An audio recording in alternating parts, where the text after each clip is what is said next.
एक चीज़ तो तय है कि यहाँ पर ख़जाना हुआ करता था। 1857 की जो जंग आज़ादी होती है, उसमें अवध की तरफ से जो टक्कर लिया जाता है, नवाब वाजिद अली शाह की जो बेगम होती हैं, जिन्हें एक और दिलचस्प बात यह है कि इस मज़ार पे जो लोग आते हैं वो अगरबत्ती नहीं, सिगरेट सुलगाते हैं।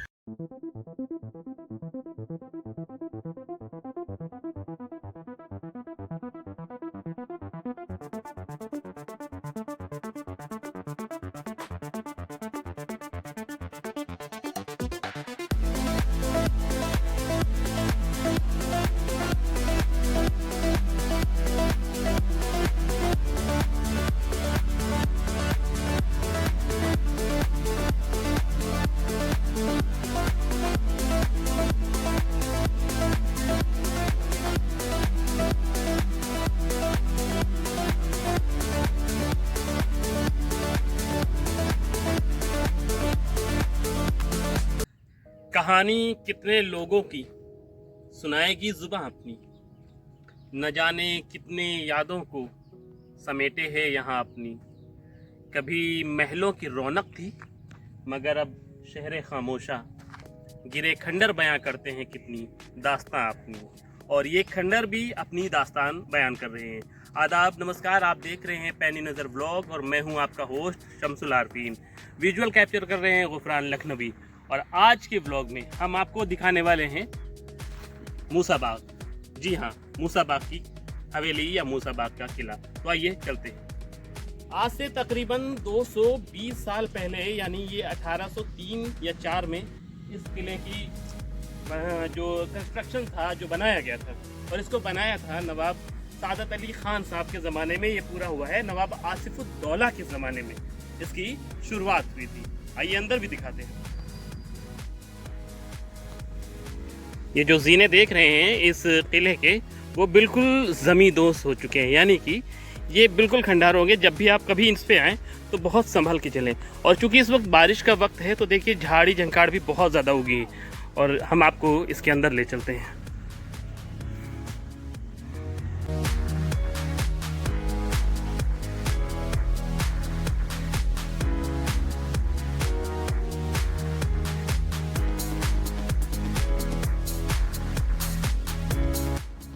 ये किला 1857 की जंग का जीता जागता नमूना है।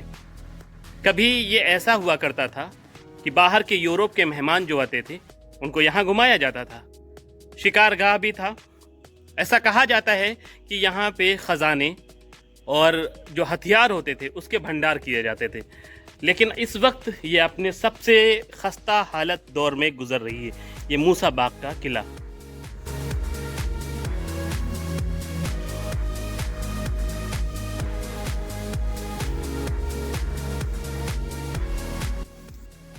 (1857) की जो जंग आज़ादी होती है, उसमें अवध की तरफ से जो टक्कर लिया जाता है, नवाब वाजिद अली शाह की जो बेगम होती है, जिन्हें बेगम हजरत महल के नाम से भी जाना जाता है, उन्होंने लखनऊ में अंग्रेज़ों के खिलाफ सबसे बड़ा मोर्चा लिया था।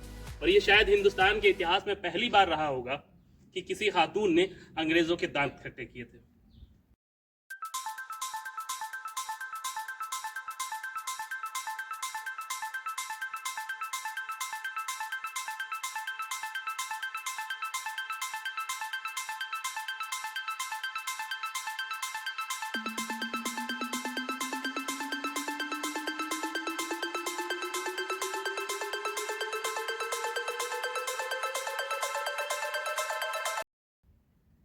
बेगम हजरत महल ने जो सबसे पहले अंग्रेज़ों को दिलकुशा यानी चिन्हट के पास शिकस्त दी थी, वो पराजय अंग्रेज़ भूल नहीं पाए थे।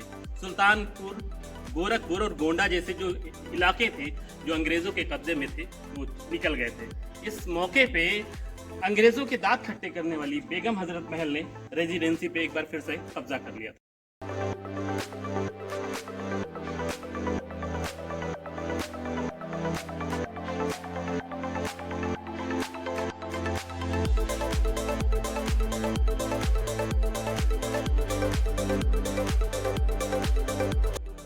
कहा जाता है, जो कुआं इसके अंदर देख रहे हैं, ऐसे या ये मान्यता है कि इसके अंदर से एक छोटा सा रास्ता गुजरता है। ये तो अभी किसी को नहीं पता है, लेकिन एक चीज़ तो तय है कि यहाँ पर खजाना हुआ करता था। यूरोप के जो मेहमान आते थे उनको भी यहीं पर ठहराया जाता था।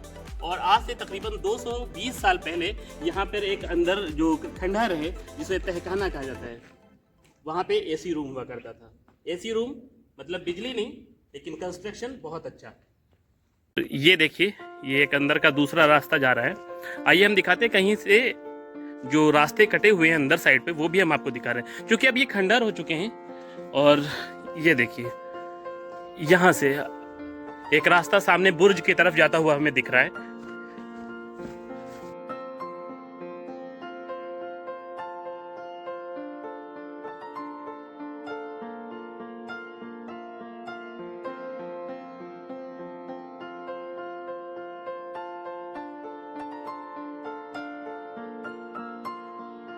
ये जो आप पीछे रास्ता देख रहे हैं, ये ऊपर से रास्ता, बुर्ज से रास्ता नीचे की तरफ उतरा है। और एक सामने का रास्ता भी हम आपको जो विजुअल दिखा रहे थे, वहां से रास्ता एक नीचे तहखाने में जाता था।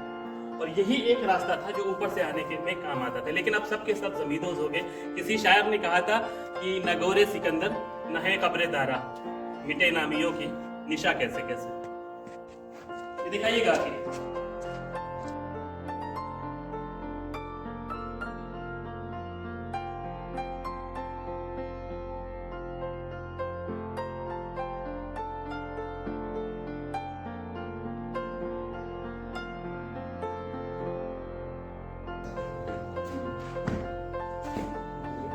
ये उस पर का देखिएगा, बुर्ज का जो ऊपरी हिस्सा है।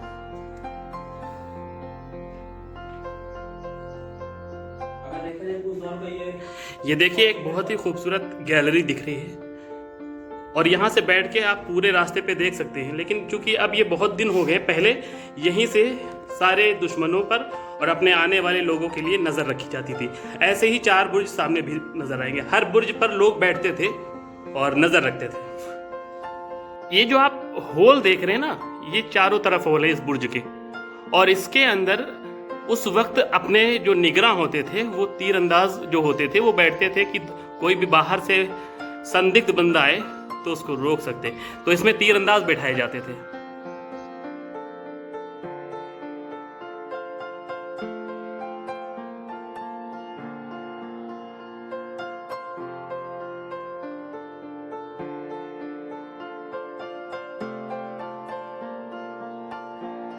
आप जैसा मेरे पीछे देख रहे हैं, ये बहुत जंगल झाड़ी जैसी चीजें दिख रही। एक वक्त था जो आज से तकरीबन 200 साल पहले ये वाकई में बहुत बड़ा जंगल हुआ करता। और ये जंगल के बीचों बीच में गोमती नदी के साइड से बनाया गया है। इसमें बहुत सारे खतरनाक जानवर आते थे। और कहा जाता है कि ये जो जगह दिख रही है, इसी जगह से आगे कोई रास्ता है जहाँ से वो तहखाना और उसके अलावा वहाँ पे एक कुआं था, उसमें खजाने और बहुत सारी चीजें रखी जाती थी। एक चीज और आपको हम दिखाने वाले हैं, यहाँ आइए। वो निशान शायद अभी भी बाकी है, आपको दिखाते हैं। ये जो आप देख रहे हैं, जो लास्ट वाला निशान देख रहे हैं, यही वो जगह थी जहाँ पर बेगम हजरत महल ने आखिरी तोप का गोला छुड़वाया था। और यही से वो उन्होंने आखिरी अपना जो तीर चलाया और जो तोप के गोले छोड़े, वो जगह सामने दिख रही है। और इसी जगह पर अंग्रेज को आगे जाके शहीद किया गया था, या उसको मार दिया गया था, जिसे कैप्टन हिल्स के नाम से जाना जाता है।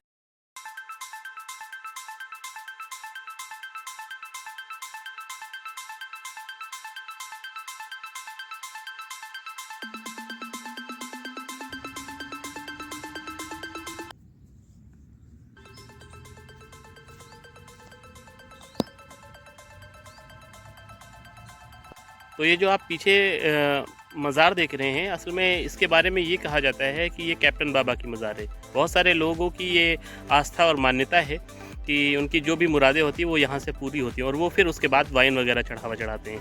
ये इसके बारे में ये भी एक दिलचस्प बात है कि यहाँ पर अगरबत्ती के बजाय यहाँ पर सिगरेट सुलगाई जाती है। जब कोई मन्नत मांगता है तो यहाँ पे आके वो सिगरेट सुलगाता है और अपनी मन्नत मांगता है।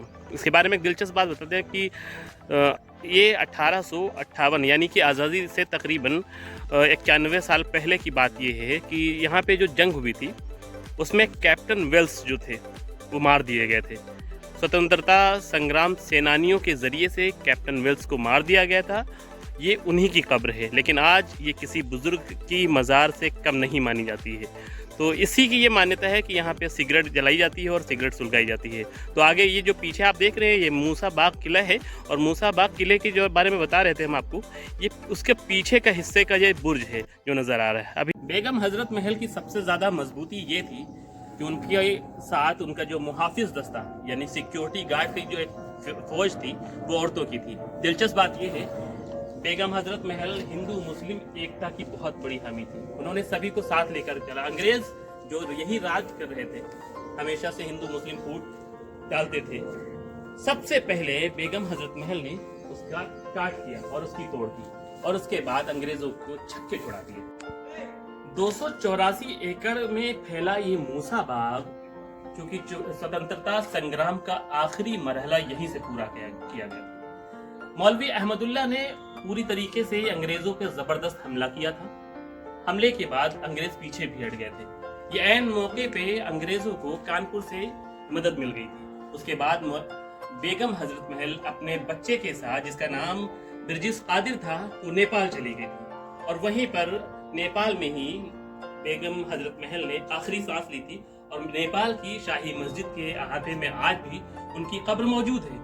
बेगम हजरत महल के बारे में आता है कि वो एक गरीब घराने में पैदा हुई थी और फैजाबाद में पैदा हुई थी, लेकिन बड़ी खूबसूरत थी। इन्हें मोहम्मद खानम के नाम से भी कहा जाता है। और लेकिन जो बहादुरी, जो शुजाअत बेगम हजरत महल ने पैदा की, उस वक्त शायद ही कभी मिलेगा।